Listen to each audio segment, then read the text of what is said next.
तो उस समय वहाँ ईसाइयों का राज था और उन्होंने कहा अरे मेरी पुस्तक इसके बोलने से झूठ हो जाती है, तो उन्होंने गैलीलियो को फांसी दिया, फांसी देकर मार दिया। तो बहुत दिन विज्ञान में और लोगों ने समझा कि धर्म में और विज्ञान में विरोध नहीं है, विज्ञान और धर्म में अलग कुछ नहीं है, लेकिन नहीं समझा। बाद में और भी लोगों ने आविष्कार किए और बहुत विज्ञान की उन्नति हुई। तो अब कुछ लोग समझने लग गए कि वास्तव में पृथ्वी गोल है। हमारे यहाँ पे एक शब्द आता है भूगोल, भूमि गोल है।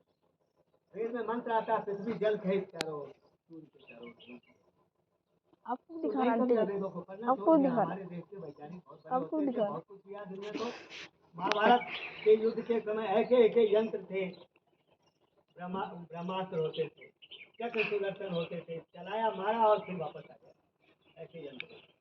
और विमान भी होते, छोटे छोटे विमान भी थे, बड़े विमान भी थे। रामायण के समय विमान थे, हमारे देश से ही सब कुछ ले गए, बाहर के लोग ले गए, उन्होंने रिसर्च किया और वो लोग करते गए, बढ़ते गए। यहाँ के लोग कर नहीं पा रहे। अभी भी यहाँ के लोग देखो, अब हम आ रहे हैं आपको और बातें अगर छूट गई तो फिर बता देंगे। अब हम आ रहे हैं कि स्वस्थ कैसे रहे। इस तरह के अंग्रेजों ने इस देश को ऐसा बना दिया, लिख दिया हमारे इतिहास में। वो जानते थे कि जिस देश का इतिहास नष्ट कर दिया जाता है वो देश भी नष्ट हो जाता है। तो ये लोग मानसिक रूप से अंग्रेजों के गुलाम रहेंगे और उन्होंने अंग्रेजी शिक्षा, शास्त्र शिक्षा, लड़के लड़की एक साथ पढ़ना आदि हमारे देश में नहीं था।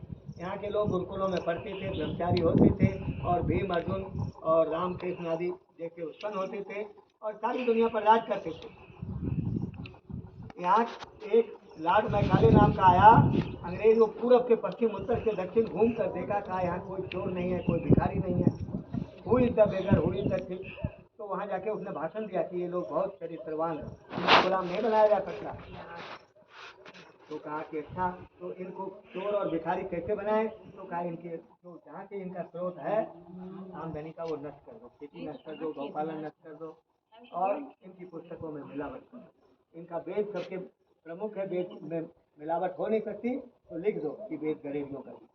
इस तरह से वेदों का विनाश हुआ और बौद्ध के समय तो 300 वर्ष बौद्धों का राज रहा, उस समय वेदों को नष्ट करते रहे। अब थोड़े समय में, तो ऐसे समय में ऋषि दयानंद ने आकर के वेदों का हिंदी में अनुवाद किया और इस पुस्तक को लिखा सत्यार्थ प्रकाश, वेदों के सत्य सत्य, और बताया, उल्टे को उलट कर बताया कि वेद का अर्थ ऐसा होता है। वेद में अनेक ईश्वर की बातें नहीं है, एक ईश्वर। अब आरती पूजा आदि लोग करते हैं, अभी तक कर रहे हैं। तो यही हमारे देश के पतन की बातें हैं, कहानियां हैं और लोग समझ नहीं पाते, आपस में लड़ते झगड़ते इसके टुकड़े हो गए।